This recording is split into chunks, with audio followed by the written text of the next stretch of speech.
It's tinfoil. Yes, sir. We are live. We are live. All right. Dap it up. Yes, sir. First interview, dude.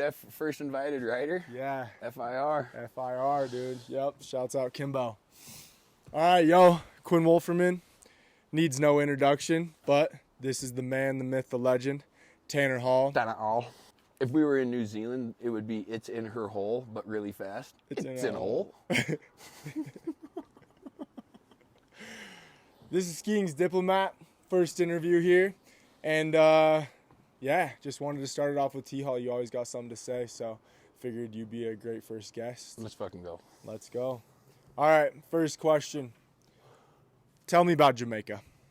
Oh, what a question, dude.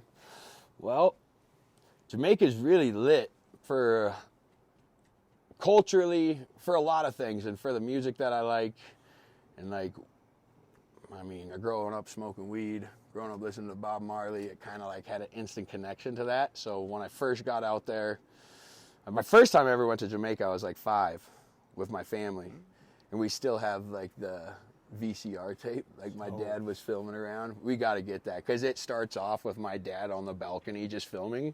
And all you hear is like 10 seconds go by and he goes, "Yeah, man, we be in Jamaica, man." I'm like, yo, Pop.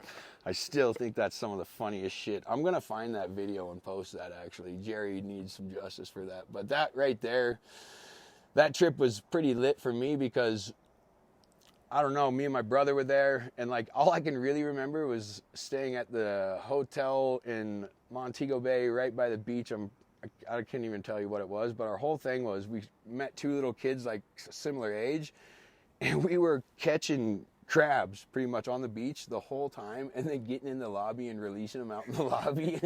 Yeah, it was just getting in trouble multiple times, but that was like my first time like in the Caribbean and like nice weather and stuff. So as I got older and I started realizing like what the culture was actually like in Jamaica, it wasn't just good weather and beautiful beaches, you know, it's like kind of an intense island for like the music that I listened to. And the more I got into like starting off with Bob Marley, it just, like, if you're going to keep listening to reggae music, you're going to eventually find yourself down the dance hall route. And so once I started listening to, like, Buju Banton, Vybz Kartel, Mavado, like, I don't know, it had even more of a serious pull to me because the style that I like to see and whatnot, I finally found out after going to Jamaica, like, those dudes are so, they're real, and, like, what they're talking about is real. And, like, if you come to the States and stuff, and a lot of the rappers, like, even with this Diddy stuff, like, a lot of it was, like, facade, you know what I mean? Like, you could say one thing, but you would do the totally opposite. And I think in Jamaica, like, you can't do that. Yeah. And, like, the realness of the place and, like, you know, when you get outside the gates, dude, just seeing the poverty and, like, seeing, like, serious rough times. Like, I'd never been to a place where we'd be driving in the car and, like, from studio to studio with Cali and Phantom. And I remember one morning, it was like 3 a.m, and we all left, I think it was Big Ship, one of the studios. We go out, just go to a gas station to get drinks and everything to go back to the studio.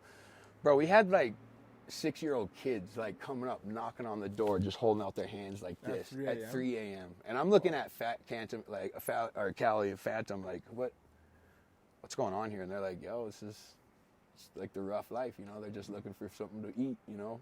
And that hit me right there. I was like, damn, dude, like, you don't really see that in the States. You know what I mean? And so that hit me with like, just get out of the United States, dude, so you can kind of have a better idea of like how the world works. Because like, if you only stay here and whatnot, your mind's not open to like, you know, how it can be other places. Like, Jamaica really opened my eyes and gave me an appreciation of like where we come from and like how lucky we are to like live the lives that we do.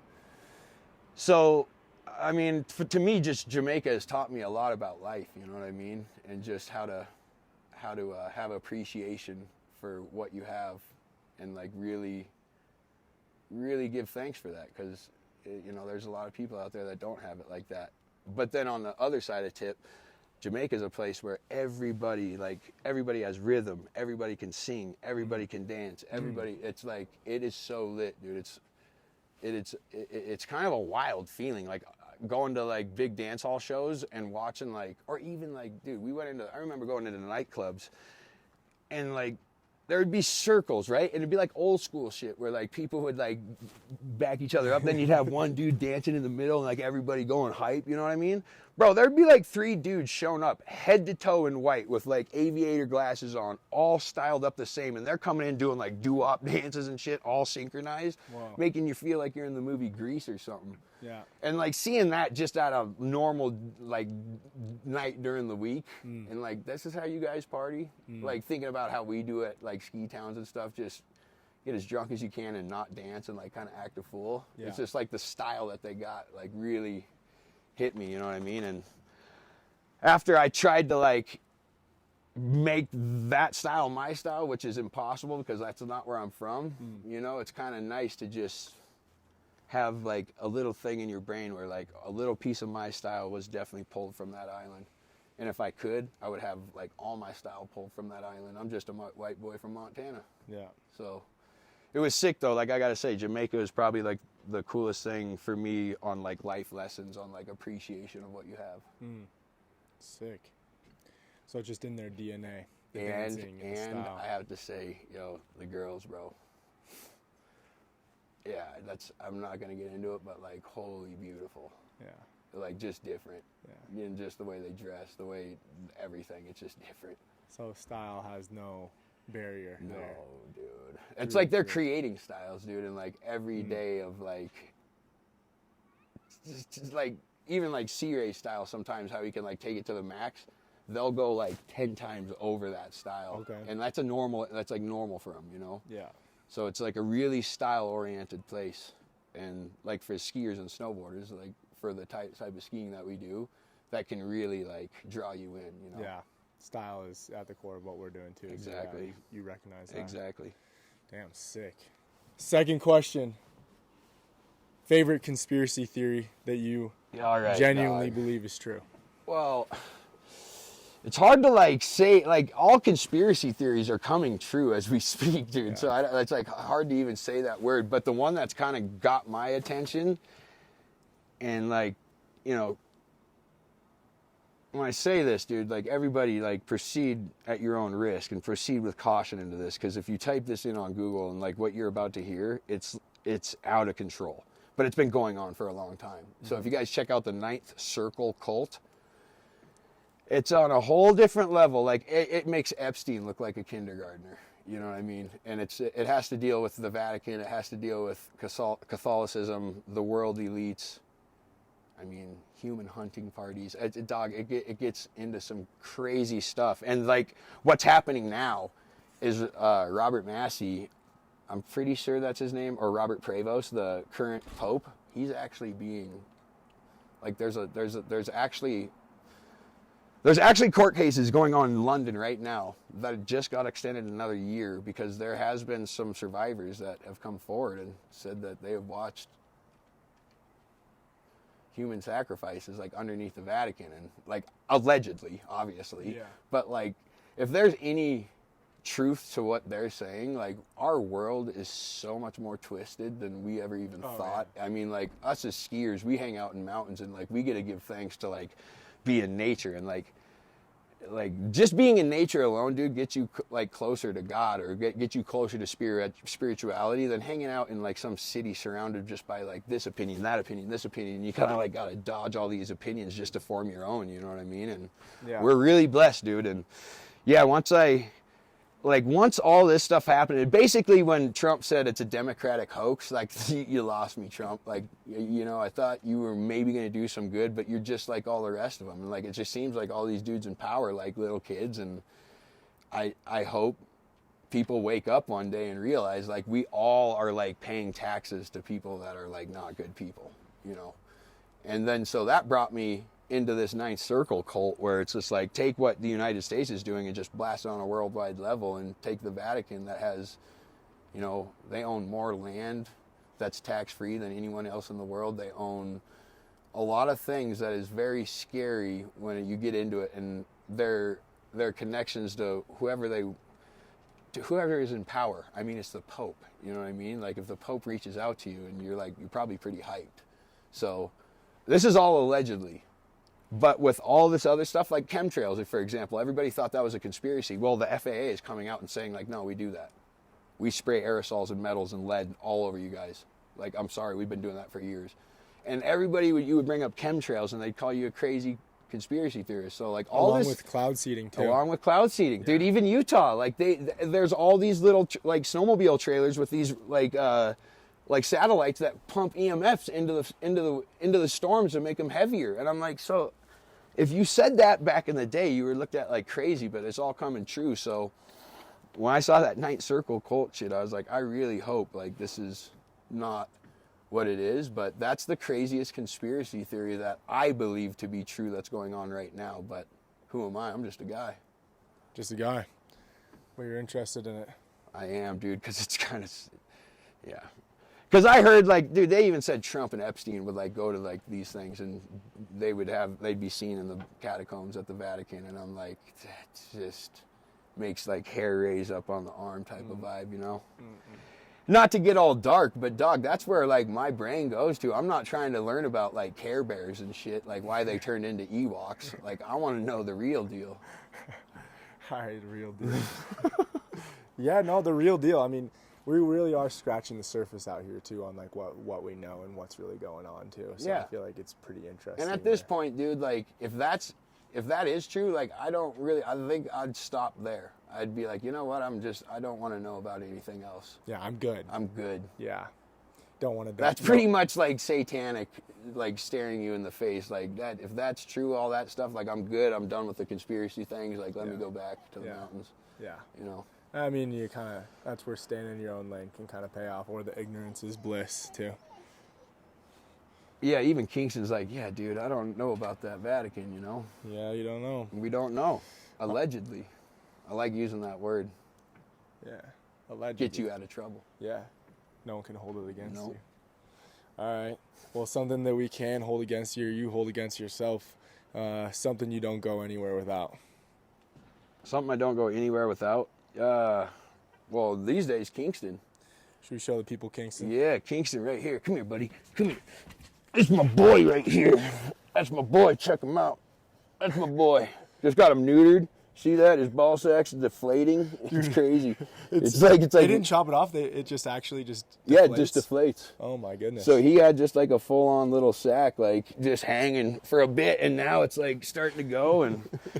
It's happening, dude. You're becoming what you should have always been, which I don't think I should have cut your balls off. It was crazy. When I got him neutered, I took him in there, and, like, there was 6 girls, and, like, the person that gave the surgery was a girl, and they're like, oh, he's going to do so good today, this and that. And I'm looking at him like, is there a guy here that can come out and tell me, like, that I'm doing the right thing? Because, like, I got testicles, and I'm like, I'm dropping him off to get his cut off. Like, it'd be nice to hear it from a guy, just like, I'm doing the right thing. And they were just all laughing, like, no, he's going to be fine. I was like, no, I wasn't joking, but that was like one of the toughest things I had to do was get him neutered. But, like, I got a service dog thing, so he goes on the plane with me, and he goes everywhere. And sick. It's pretty, like, lit, dude. Yeah, it's because, like, traveling as a skier, like, you're alone a lot, you know what I mean? And if you're anything like me, if you spend enough time, like, check it out. I got nails again, dude. But, like, I still have that. And, like, that's what happens if I ever get alone with some me time inside my brain. For the people that don't know, since I've known you, and probably since anybody's known you, you've always chewed your nails. But, you know, there's chewing, there's chewing your nails, and then there's, like, you don't have nails. And that's the longest I've seen your nails by, like, I actually 3 times. have a nail right Yeah, it's like you're like late, dude. You need to, like, get on start biting them, fool. Nice, dude. So Kingston's certified? Like, pretty much. That's like, I don't go anywhere without him, you know, and like, that's about, like, I can make do with a lot of stuff. And I'd say if we're not going Kingston route, we're going to go with this stuff, because this stuff lately has just been keeping me sane. I'm trying to get off of smoking and haven't been smoking as much. And I was really into getting, like, all the dots, you know, like all the full power. Now I'm just dropped down to 3 milligrams because I don't even know if I feel this stuff anymore. I just like an oral fixation up there from smoking my whole life. So put a little upper, like 3 mg millipilly up in the upper lot. Dude, it goes a long way. Park it in the upper lot. Yeah. So it just kind of keeps my focus, I guess, if that is a thing. Snooze is kind of good, dude. And I'm reading about like the benefits of nicotine. Actually, they started doing this research. They're out there, yeah. Not smoking ciggies, but like if you do like 3 to 6 milligram patch every day, like you can like save yourself from getting sick and viruses and even cancers and stuff. Like the research is kind of crazy what's happening. Yeah. There's something for everybody, you know, like it's good too. I would promote that over smoking. Yeah, 100%, especially the 3 milligrams. Yeah. Smoking, vaping, anything ingesting into the lungs, I think that's a lot better. It's 100%. And I've just smoked my whole life, so I'm kind of like hyped to be moving off of it. And so you're trying to cool it on the smoking a bit. I didn't even smoke last night. Nothing. No weed, no tobacco, no nothing. And it's been like I've only smoked maybe 3 joints since I've been back from Innsbruck. Okay. Yeah. So like we're making moves, dude, and I kind of feel like it's gonna help my skiing in a way too, because like last year was the first year I started feeling the effects of like if I have a joint in the mountains. By the time I got back to my truck, dude, I was kind of tired. Really tired. Really tired, dude. And it's just tired. Like I don't know if that's like you get older and the adrenaline subsides a bit quicker. Yeah. But I just maybe, I don't know. It's gonna be good to see like what kind of energy I have without the smoke in the mountains. Because I was a pretty energetic person with the smoke. Yeah, so it'll be next level. You've seen me out there multiple times. Oh, yeah. Yeah, I mean, you know. I could smoke 13 and just not feel a thing and be even more hyped after 13 of them and just being like, when's 14 going to happen? You know? Speaking of 14, let's just tap in on that a little bit. All the questions aren't based around skiing, but let's just tap in on the Dub 14 this year. I mean, I hadn't seen anybody work for a trick like that maybe ever in my whole life. And, I mean, you ended up, you know, go ahead and tell the story, but, like, I mean, that was insane. Yeah, the reason why it happened, dude, is because you kind of like kept giving me rides back up to the top. You know, I figured I was going to try it a couple times, and then the first one that went to my feet, it was like you looked at me. Everybody kind of looked at me like, dude, just go land it. Yeah. And then I did like 7 in a row to my feet, but somehow I don't know if it was just like being my age and like never did that trick before, and I actually like didn't struggle too hard to put it to the feet the first time. No. So I wonder if that like had something to do, because like I've never gone to my feet 7 times in a row and just, I mean, the opening of the Armada movie, like why I'm kind of bugging. It was like, that was all the attempts of like going to my feet and eating shit and just frustration beyond belief. Yeah, and there's like a level of like someone not having something, and then there's a level of being like, no, when they have it, and then it just doesn't happen, and that happened multiple times. And the one I landed, it was like I was out of energy. It was like gray almost. But it was G. Yeah, it came, dude. It came. But you know what's lit to me? I feel like every year I leave the door open for something else to get achieved. So it's like now I'm pretty hyped to get that down like way better than I did with a grab and have that feeling of like, no way, you know. I want to see that with like Toxic. Yeah. Like, dude, I think I could go reverse. Oh, right. You know what I mean? Blunt. Yeah, just go 1 and then go 2 like that. Because like how you throw that, you know, it's right into it. It's right into it. That's all. It's either that or Tindy. I like Tindy, bro. Me too. I think it'd be sick. I like Tindy just because the fact Deschno was like making it look better than anybody's business. So it's like you can call it Tindy, but if you do it right, it looks like gangster. one of the nastiest shits out there. That was a B. That was, huh? It was. Dude, mosquitoes and bees are still out in November. I don't know what's going on. Me neither, dude. We need some snow. Bad. Instead, we're doing interviews. I know. With dude. our t-shirts, with our t-shirts on. And what, November 7th? It's great. Yeah, it's the 7th. It's great. Well, craziest thing that's ever happened to Tanner Hall. Craziest thing that's ever happened to me. Dude, there's some crazy stuff that's happened, but craziest stuff that's ever happened to me. Dude, we're gonna, like, I'm gonna keep that in the brain. Let's go to that last question. All right. The last question. Or you want to come back to it? We'll come back to that one. Yeah, okay. Craziest thing, because now I'm marinating into the brain. I can answer questions while I still think. That's good. Multitask. Yeah. All right. Too hot or too cold? Too hot sucks, so I love too cold. Because, like, cold tubs, everything. Like, there's something about being cold that shocks your system and, like, goes into survival mode, where if I'm too hot, like, there's only so many clothes you can take off, and there's only so much complaining you can do. Yeah, you can always put a layer on. Yeah. And it's fight or flight mode, dude. Like when I'm hot and sweating, dude, I'm not too like fight or flight. It's just like, where's the water? You know? But like when you're freezing cold and stuff, it kind of makes you go into survival mode, and I like that. I don't know. I like being uncomfortable, I guess. Yeah. 100%. If you do this, dude, you got to be good with being hurt. You got to be good with like foot pain. You got to be good with cold. You got to be good with like weird shoulder blade feelings just from carrying your skis. You got to be good with like ski boots and like there's a lot of stuff you got to be good with, dude. Driving. It's not really the most attractive like action sport. No, I mean just starting with the boots. I mean, it's like And then if you ever go to a surf destination and you watch like a pro surf team and like their photographer just drinking like margaritas while he's like got his super long lens on talking to some chick and like there he goes. But like just talking to some girl like basically naked, and it's just like, wow, dude, you guys have it pretty easy when you think about like Roanbeck.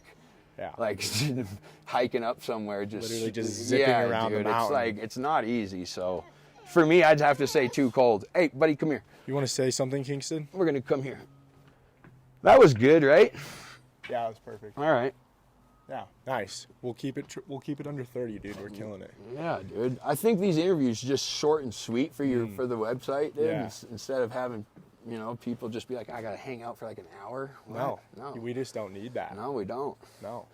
I mean, until we've like really hit like, if the aliens come or something, they show up, we could give them an hour. Yeah, of course they can have an hour of our time. For sure, because that's just going to be the CIA blasting up holograms. Like if you check out Project Bluebeam, like. Okay, so not only Ninth Cult or whatever. Ninth Circle Cult. Well, Project Bluebeam, I think that's that's unfolding right now. Like this 3-Eye Atlas, like our government's saying that there's a huge mothership making its way to Earth right now. Oh. Look up Project Bluebeam. CIA wrote a whole thing about how to stage an alien invasion on its own people to bring forth a one world government, and like now they're saying there's a fucking mothership on the way. Like, so it's on the way. I think it's all bullshit, dude. I think aliens have been here. You know what I mean? Yeah. I think if aliens were to come here, they ain't gonna be traveling. Like if they're gonna be here, dude, you don't think they know how to like bend space and time? Like if we wanted to see an alien and he wanted to show up, we'd be looking right here, and then we'd be like, holy shit. Well, he's been here. Yeah, they ain't gonna come down in a UFO. No. Their technology's way too lit, dude. They've been alive for 1 billion years. Like. So what do you think about the pyramids? I think it's crazy what they found underneath them recently. And what made me tripping, I was like, yo, so you guys known these things have been here for this long and you just now checked underneath them? Yeah. Like that, doesn't that seem kind of weird? Pretty weird. I mean, they already knew, because like basically what they're saying the pyramids are is like these structures that went 1,500 feet below them, and that were like these things like look like basically they were like big structures to give free energy. And if you look up Nikola Tesla's stuff and like how he was creating the free energy, and like what Tartaria, that country like by Russia that was wiped off the maps in like 1700, because they had free energy, and like they were finding ways to make life way better, I think, and way cleaner and way more efficient for the people. And cheaper. I think like the powers that be, like they want to keep like mass control, dude. Like if we don't see what's happening right now with like what Trump's doing and like the digital like stable coin and like what's happening with Bitcoin, and then like the surveillance with Palantir and Peter Thiel, like dude, we're on our way to like a social credit system just like China. Yeah. And everybody's just like, well, did you see the new TikTok? It's like, no, fool, like pay attention to what's going on. Like there's crazy shit happening. Like I don't think TikTok's the answer right now. Yeah, fair enough. Because like if you go to China and like you use TikTok, they ain't making people famous off of doing dumb dances and saying retarded shit. It's like they're making like the youngest like kids that are like physicists and like like just mathematicians. They prop up like smart people. Yeah. And like look at what we're doing here to the States. Like we're like literally like go to New York, you'll see the dudes with them filming themselves on the street. There's like people walking by, they got jobs, and then like there's this dude like doing this type of stuff. Like, and it's like, that's not really helping society, dude. No. Because I don't know if China is like, China, Russia, all these countries that are like against our Western culture, I don't think they're on that tip. I don't know. I don't know either, but I'm pretty sure like they're not. Yeah, I would have. You know, like I can't say I don't know. But they're on something else. Yeah, too, they are. You know? They are. They're chilling on the curb drinking vodka too, which also probably is. Yeah, but then you look at like Middle Eastern stuff, dog. Like they're not chilled out with some vodka. Yeah. Like I went to Saudi and like, dude, nobody's like smoking, nobody's drinking, nobody like you can't drink alcohol. It's illegal. Whoa. So that's nuts. What do they do? They party until like 5 a.m. at karaoke bars, and yeah, they smoke hookah. But it's like tobacco. It's nuts, dude. In Saudi Arabia, the people will go out to like 5 a.m. singing karaoke, fully sober and happy, just dancing, loving it. Nobody on Prozac, nobody on anxiety meds, nobody on nothing. Like they're actually like normal people. Yeah. And it's kind of nuts how we like talk about those societies here in the States to the people that, like people in Alabama that are never going to leave Alabama. Yeah. They have a strong opinion about the Middle East when it's like, wow, dude, like the TV taught you that. Like, yeah. I went there. I can tell you it's nothing like what you're being told about. I mean, it goes back to what you were saying about Jamaica and like what you learned when you were like 5 and then rolling back up there in your 20s and like, you know, seeing all that. It's the same thing. I mean, it's kind of like what you were saying earlier. Just eye-opening, dude. Off camera, you were saying, you know, try it twice, you know. Yeah, try it twice, dude, because if you just try it once, you might not even know if you like it or not. Yeah, you might miss it. Yeah. It's true. Always take a second look. Nice, dude. All right. Here's one. I feel like we're going to restructure this one a bit. Everybody asked like some advice to the youth, but I feel like you're in your 40s now. You're still a professional skier. You've gone through more than pretty much anybody else as far as injuries, and you're still here. You're still doing it, and you put yourself out there to be judged, ridiculed, critiqued, whatever, and you've done that year in and year out. And you know, you got thick skin at this point and you're still here. Yeah, man. And so I guess one piece of not necessarily advice, but maybe just something you would like to tell your peers or some people your age, or, you know, like just you've probably learned some things that they haven't and they've learned some things that you haven't. And so maybe just dawning some knowledge upon them. Yeah, I think the main thing that I've learned is like, through all this stuff is like, I know number one, first and foremost, is like I love skiing more than like a lot of things in life. And that's like what gives me the motivation to keep putting myself out there, you know? And the older I get, the more I feel like it's easier to navigate putting myself out there. Cause like I've learned from, you know, people know what I believe in and what I don't believe in at this point. And I used to put it out there a lot more. And I think staying in my lane, like the one thing I learned is like don't pressure like your beliefs onto other people, because I used to do that a lot. And what you just got to let people figure it out for themselves. You know, if people come up to you for advice, you can give it, but at the end of the day, like nothing's gonna inhabit change more than yourself.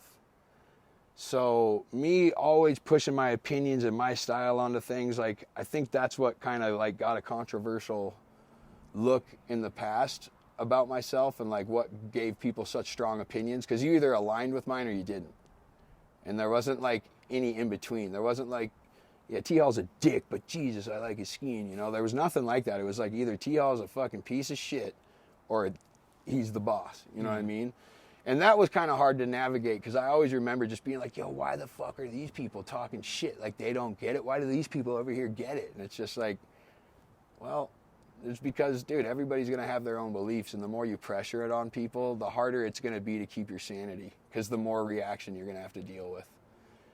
And, like, just pick and choose your battles, you know what I mean? Like, if something really stands out and it really is, like, what you believe in, then put it out there and let people know, even if it's going to be a controversial reaction.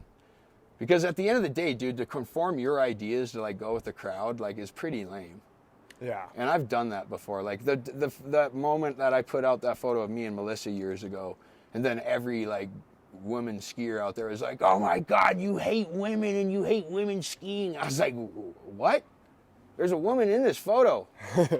Okay. And it's my girl, like, and she doesn't ski. Like that, it was so hard for me to like keep my mouth shut and be like, wow, everybody's kind of dumb when it comes to this. And that's kind of like the last thing I basically took to heart, where I was like, nothing's really real, dude. Like, all these people are having opinions behind a keyboard. And like a lot of the girl skiers that were talking shit got to meet me and Melissa in person, like after we posted that photo. Yeah. So it was like, when they saw it, they're like, the first thing they do is like, oh my God, I'm so sorry I said anything. It's just like, no, you don't be sorry now. You said it, and just what's done is done, and just stand behind it. But now that you know her, and you see that she's a very good person, I bet you that whole post, you might want to go, I bet you a lot of them was even thinking like, oh, I should probably go delete that. It's like, no, you keep that up there because like that's what you believed. But now that you know the truth, hopefully, you know, people can learn lessons like I had to learn, you know what I mean? Like I got caught in the same type of scenarios back in the day, opening my mouth when I shouldn't have, you know what I mean? The all caps days? The all caps days. Exactly. I miss those. Me too, dude. But at some point you got to kind of grow up, and New Schoolers wasn't really like my thing moving forward, you know what I mean? You got to realize you're like, oh man. Yeah, it's just, you know, New Schoolers wasn't it for me. How do you feel about real skiing on real mountains resurfacing? I like it, dude. It's pretty lit, you know, because that was a crazy time, and that was something I apologized for that I shouldn't have. You know what I mean? It's getting like praise now compared to how it was received the first like time. when I like that next morning, I woke up with like post-alcohol depression. Like I didn't even remember giving that interview. I was so lit at that event. So I think that's what sparked like the, oh no, I got to apologize type of vibe. When that's like, I learned now, it's like whenever you do something, like I might have been going off crazy, but everything I said was true. Yeah, and like, what is Candide and Sean Pettit not two of the best skiers in the world with C.R. Johnson at that time? Still. Exactly. And then like Simon, Peter, and Colby, they never even went to try to go into POW and like shoot segments. You know what I mean? So like, I wasn't really lying.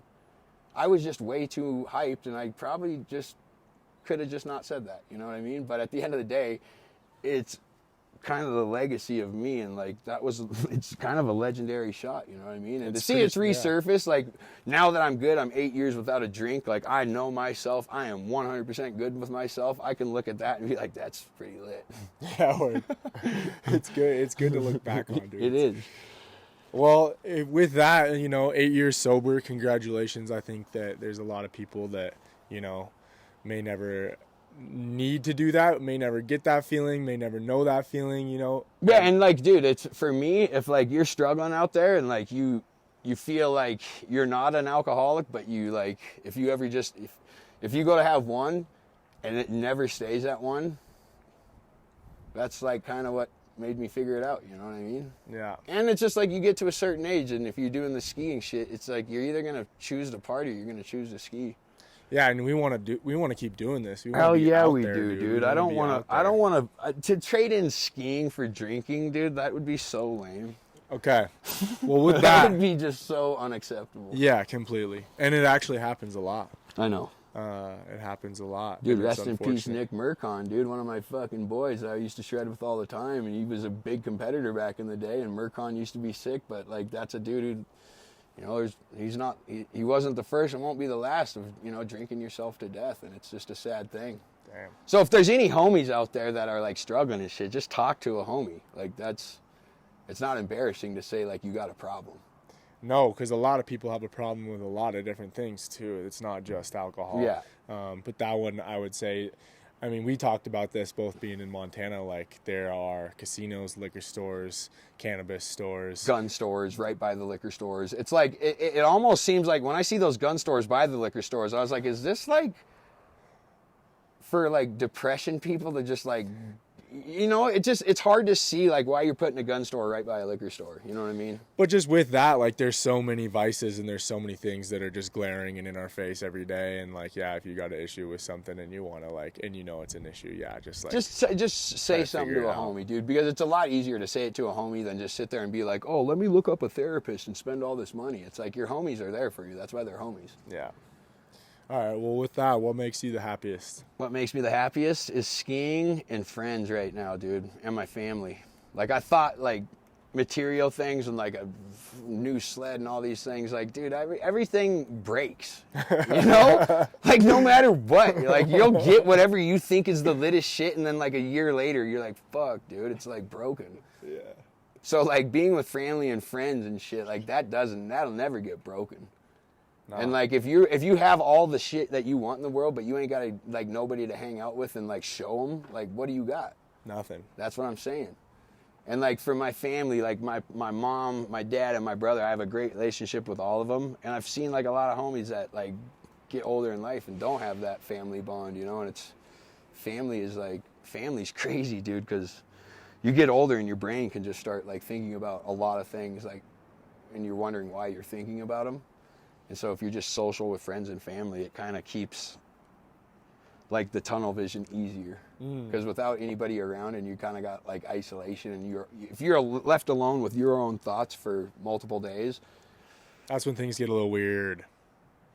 Yeah, and that's why people need to get outside, and like you said, that people need to talk to people, talk to your friends, talk to your family, and get off of these things, dude. Like we were talking about it earlier. Like life before that was so crazy to like bike to your friend's house, not even knowing if he's there. Like just I hope homie's home. Yeah. And then if he's not there, you're like, fuck, he's not home. I'm gonna go to the mall. Like where are the homies? You know, you couldn't just text and be like, oh, I'm headed over. You know. Yeah. It's like I miss those days, dude. Like a lot of creative shit happened during those days.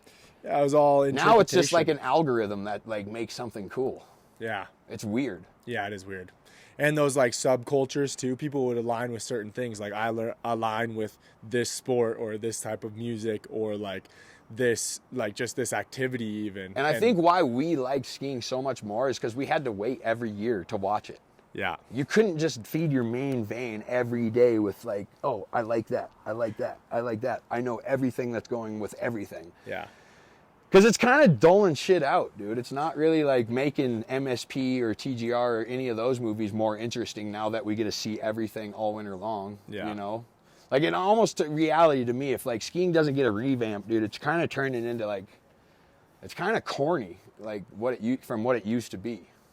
Yeah, I mean, everything kind of has its day, though, too, and it's all kind of like a circle, you know. I hope that we are in, like, the rollerblading era of, like, the bad part, because, like, if it doesn't come back, like, to the golden era of what it did, like, this is what we got, it's kind of crazy to think. What do you think, like, is one step to getting closer to back to that? I don't know, dude, because I don't think you can get back to that. I think because of the coaches and this whole the whole system of FIS, I just think it destroys creativity. I think there's people like you and C-Ray and you know other people out there that didn't fall to the conforms of that you can actually go out and think for yourself. Yeah. But then, you know, look how ill, like, for say Cody LaPlante is. Like, he is like one of my favorite dudes to watch. But he is structured in a way where it's like, you're not going to break out of that because you've got one goal of like the Olympics or something. So then you got all these coaches, you got this, you got that, and maybe they don't listen to them as much, but dog, subconsciously your coach is always there, and it's just hands forward, drop your shoulder. What are they going to tell Cody? It's like, who's coaching Cody? Like, that kid's throwing, No one. So I would feel pretty lame as a coach to be like, good, drop your shoulder a little harder on that right dub 12 and you might land it. It's like, what do I know? You know? Yeah, and it's like, hard. And it's kind of crazy because, like, the coaches are, like, having to conform to, like, these big conglomerates where, like, dude, like, let's be real. Like, the United States Ski Association is not cool. Like, if you go to a gala, they're not cool. They don't got Nas playing or some awesome band or some DJ and some chicks and like, or dudes if that's your thing. Like it's not that. They're all in suits like, can you give me money so we can go skiing? It's like, what? Yeah. That's not cool. Yeah. Well, it's not. It's just not cool. And if you think that's cool, that's like thinking a president's cool and like propping him up and being like, that guy's so cool. It's like, no, he's the president. He's like wears suits and he's fat and he doesn't really do anything but lie. So if that's what you think is cool. Yeah. Fair enough. Well, I guess that brings us to like... And I'm not saying anything bad about Cody because hopefully he just dominates this year. Yeah. But he's like one kid I can think of like, yo, that kid is so lit and his style is so dope.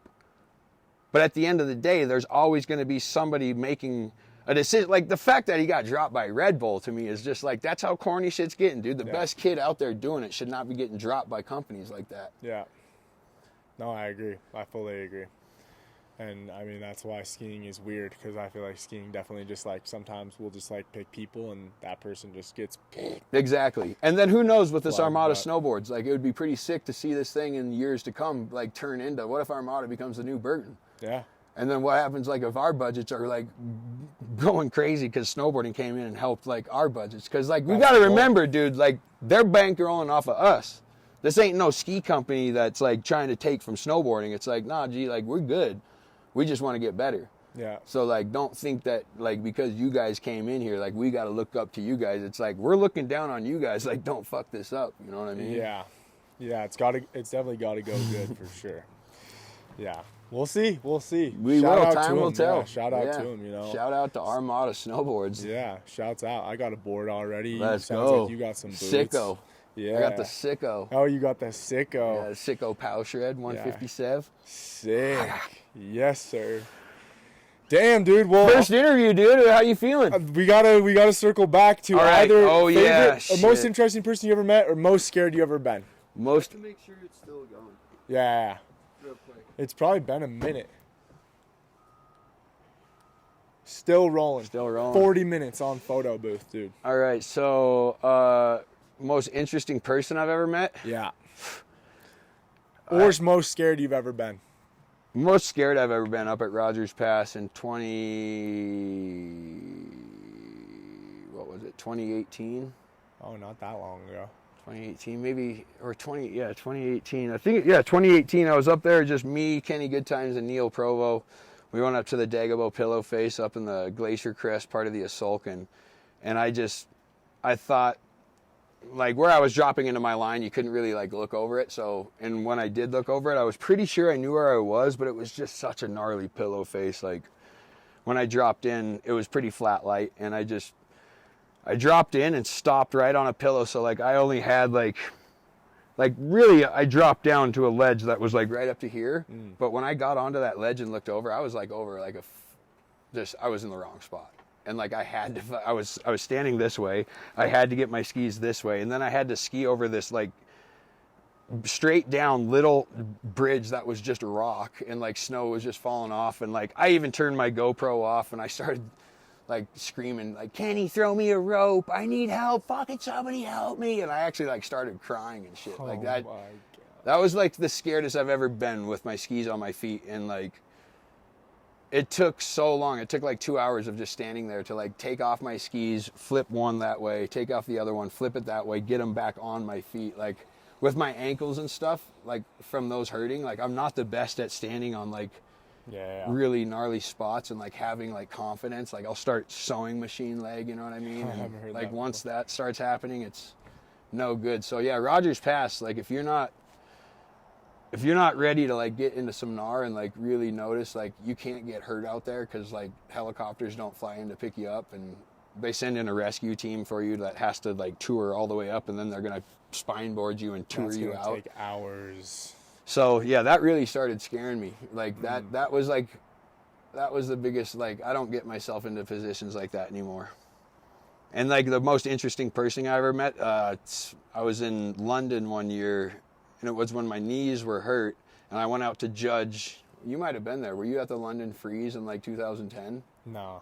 All right, so, yeah, I went out there to judge a contest, and the last night we were there, Piers, the original owner of Armada, the investor, he owns a bunch of shit in London, and he owned this 10 by 10 square block called Portman Square, and so our hotel was on this place called Club Wellington, dude. It was like underground nightclub, but like crazy style.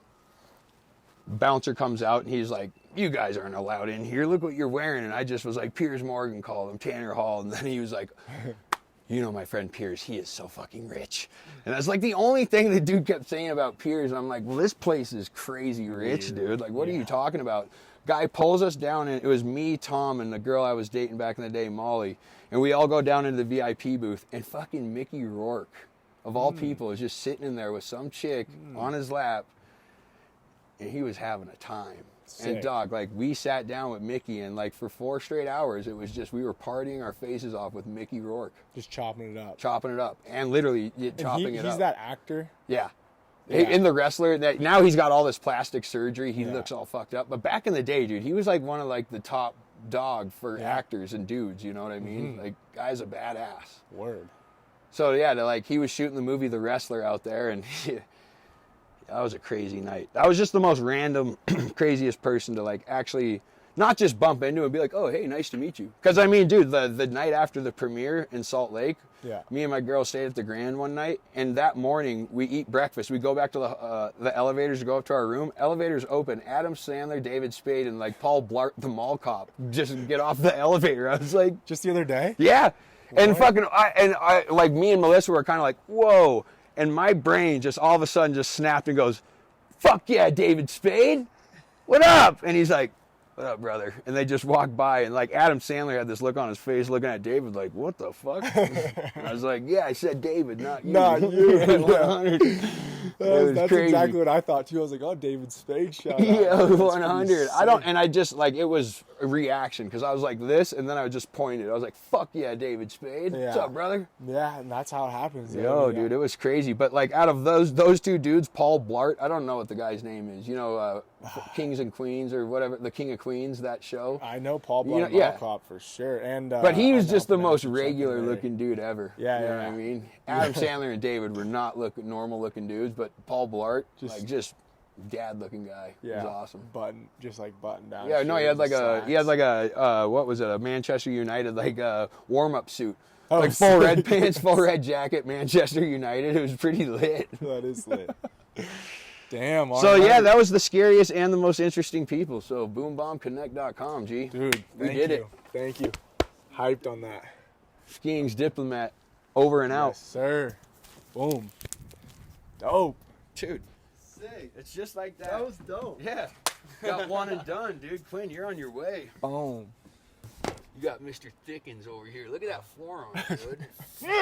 The forearm is you guys go get vice grips and just start squeezing